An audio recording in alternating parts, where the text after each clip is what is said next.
Our first speaker is Renee Cummings, an AI ethicist, criminologist, and criminal psychologist. Renee specializes in diverse, equitable, and inclusive AI design, development, and deployment, ethical AI policy and governance, and using AI to save lives. A Columbia University community scholar and the founder of Urban AI, she works at the intersection of AI, criminal justice, epidemiological and urban criminology, and urban health. She's committed to fusing AI with criminal justice for ethical real-time solutions to enhance public health, public safety, and quality of life. Second, we have Dr. Emmanuel Goffi. Emmanuel Goffi is an expert in ethics and artificial intelligence.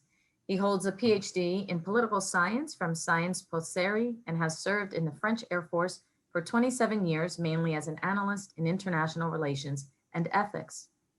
He is the director of the Observatoire Éthique and Intelligence Artificielle of the Institut Sapiens and associate professor of AI ethics at Avancity School of Technology, Business and Society in Paris.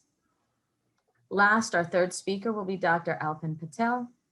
Dr. Patel is a physician, engineer, informatician, active teacher, and researcher. He has a particular interest in machine and deep learning, mathematical modeling of biological processes, informatics, and 3D printing. Dr. Patel is a chair of the Department of Radiology, medical director for artificial intelligence for the Steele Institute for Health Innovation in Geisinger, medical director for 3D imaging and printing laboratory for Geisinger. He leads the informatic efforts in radiology at Geisinger. Please know there will be no breaks between the speakers, no questions at that time. Please welcome our first speaker, Ms. Cummings.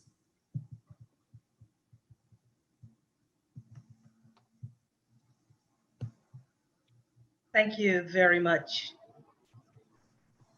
Let me just ensure that I am moving this thing correctly.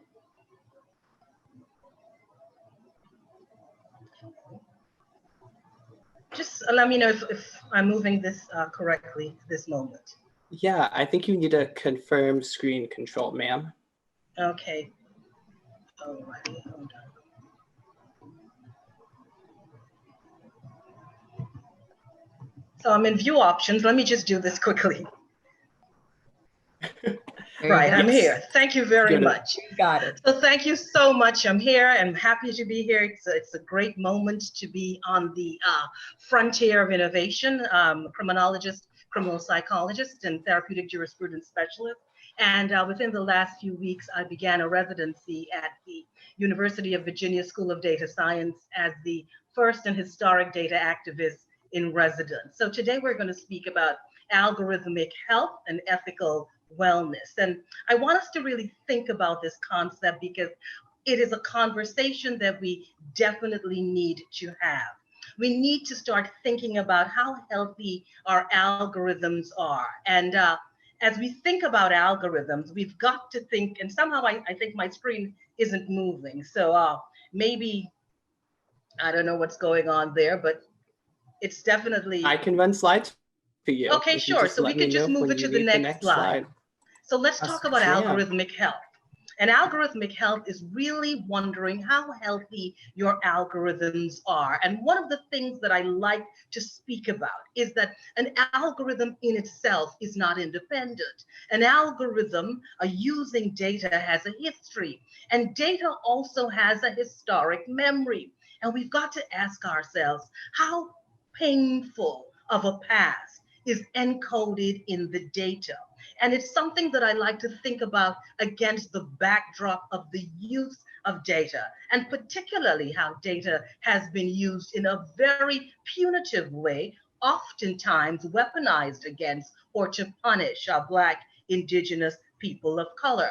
And these adverse data experiences by these communities. And if we want to move back in history, let's think about something like the forced sterilization of a Black and brown woman, or forced hysterectomies on Black and brown women, or the Tuskegee syphilis experiment, or what the government did in the 40s when it went into Guatemala and injected people in Guatemala with syphilis. So these are experiences that have found themselves in the memory of data. And we've got to think always of how these misleading data narratives are encoded in our algorithms. So ask yourself, how healthy is your algorithm? As we move to the next slide, we want to think about algorithms within the context. Can we move to the next slide?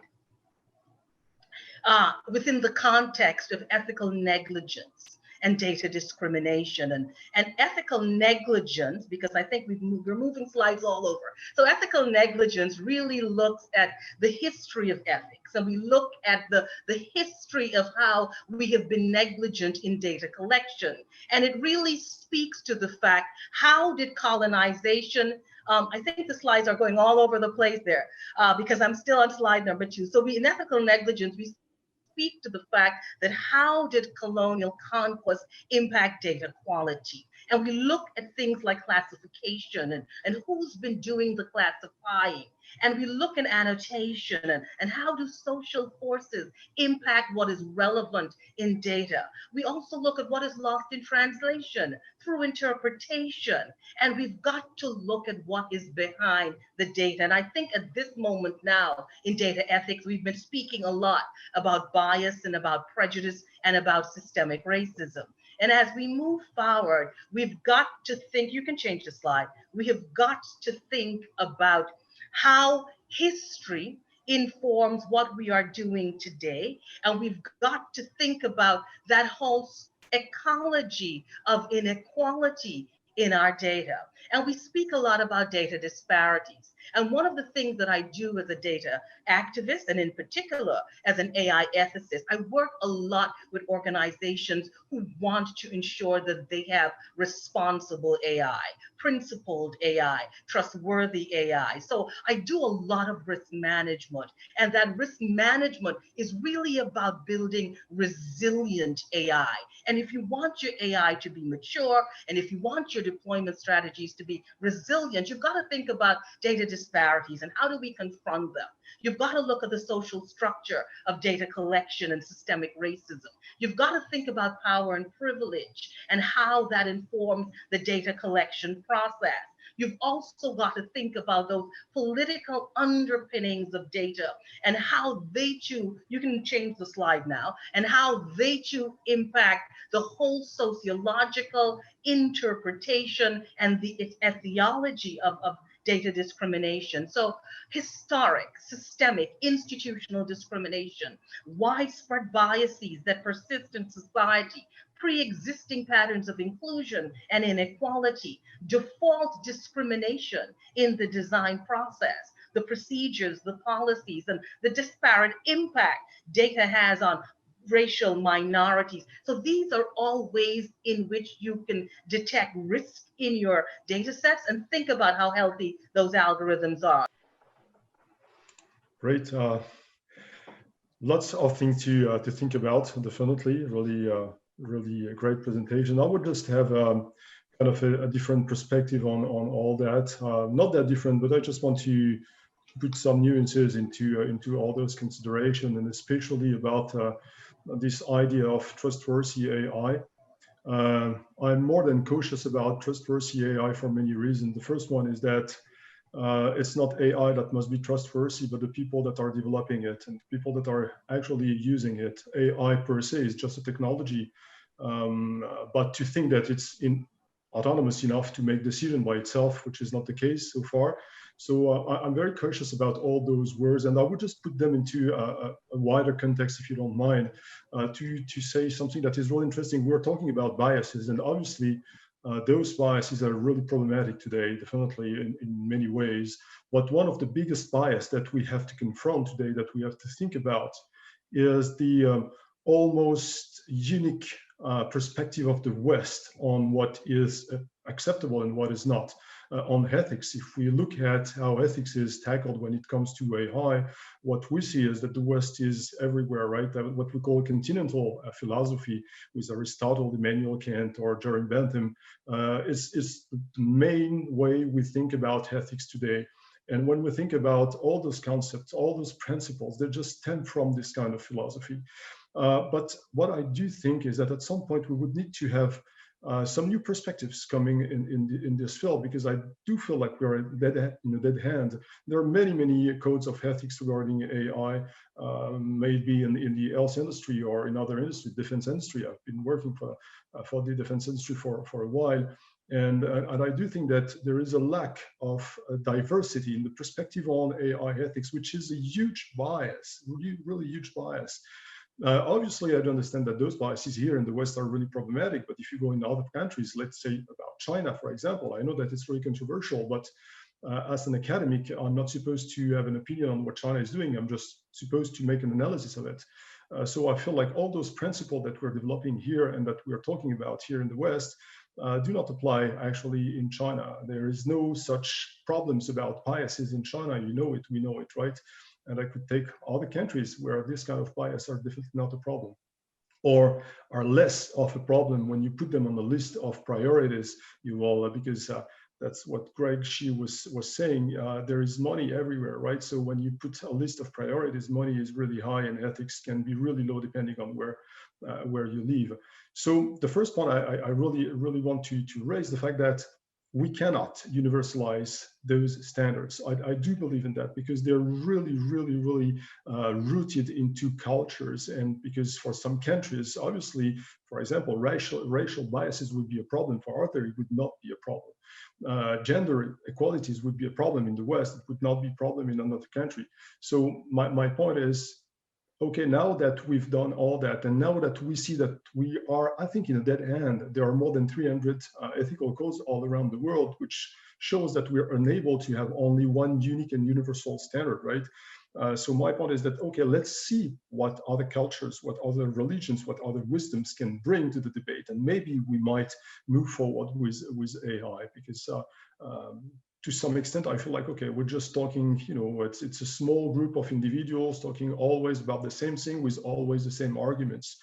So the first thing is that I think we should definitely look at other places in the world to have new insights about AI ethics. The other point is that I think that this debate should definitely be freed of the academic or the knowers club. I think that it should be brought into the public debate, which is definitely not the case so far, and which is really concerning, because when we talk about biases, for example, there is an individual responsibility, each of us providing this technology with our private data. We are participating to those biases, so there is a really strong responsibility that we have to take, but we cannot take any kind of responsibility if at some point we are not into the debate, we do not have a say into this debate. So once again, we cannot universalize those big principles. They're really relevant here in the West. They might be relevant in other places, but they're not relevant all around the world. We all know that. I like to stress the fact that ethics is plural. When you talk about ethics in the singular way, you're talking about the study of moral rules and the setting of moral rules. But ethics, and I would take the Paul Ricoeur explanation on that, it's what we call posterior ethics, and posterior ethics is applied ethics, meaning that I would almost say that each of us has its own ethics, meaning that there are lots, tons, millions of ethics all around the world. So I'm going to talk a little bit about ethics in AI and the need and the urgency for solutions from a healthcare perspective. Next slide, please. I have no financial disclosures. Next. Next slide, please. Thank you. So there are, of course, many things we need to talk about when it comes to ethical AI. Go back, please.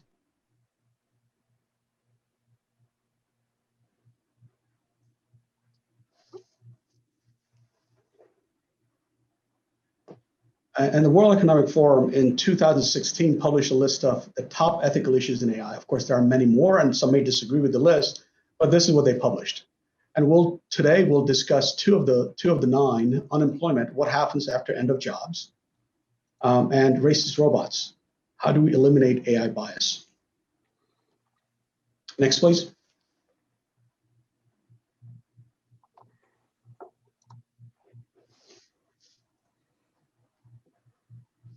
Before we start, let me set the stage. Medical errors. We probably make about 12 to 18 million errors in the US a year. And that leads to 251,000 deaths in the United States, making it the 3rd largest cause of death in the US. We have a problem with data overload, and by axiomatically, we have data waste. We also have increasing healthcare expense that we can't keep up with, and there is upcoming healthcare worker shortage. So when you put all that into context, there's a sense of urgency. Next, please.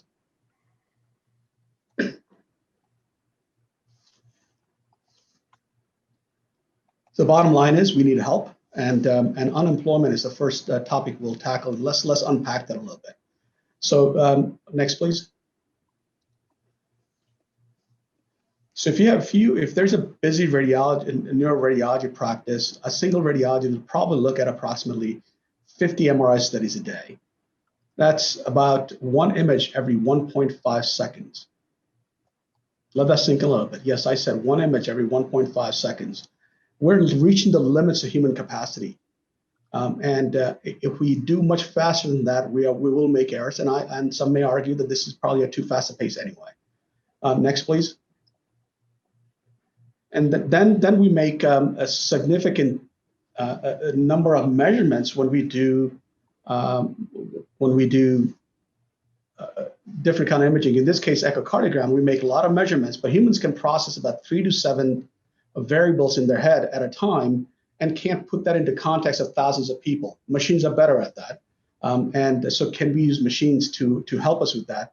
But because we measure all these things and we only use a handful of variables to make decisions, there's a lot of data waste as well. So that is, and the combination of the two, of course, there are other reasons for errors, but the combinations of the two can lead to significant errors. Next, please. Next, please. I apologize for the delay. I think it's, so next slide, please. And layer on top of that, there is a shortage of healthcare professionals. In the United States alone, by 2030, there'll be a shortage of 500,000 nurses, and we're currently experiencing nursing shortage at this time. Next, please. And we have physician shortages worldwide. We have a shortage of physicians in China, in 500,000 physicians in India. We have in Europe, currently have 230,000 physician shortage and 600,000 nursing shortage. And in the United States alone, according to AAMC data, you will have 122,000 shortage of physicians by the year 2032. So the bottom line is that there are a lot of layers that makes medicine unsafe, and there are reasons for it, and we need help to fix some of those issues. Next, please.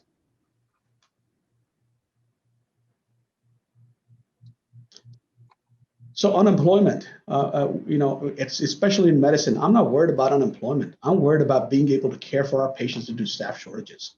So I think it may be an issue perhaps in the other areas where AI will be affecting, but in healthcare, I'm not worried about unemployment. I'm worried more about taking care of people.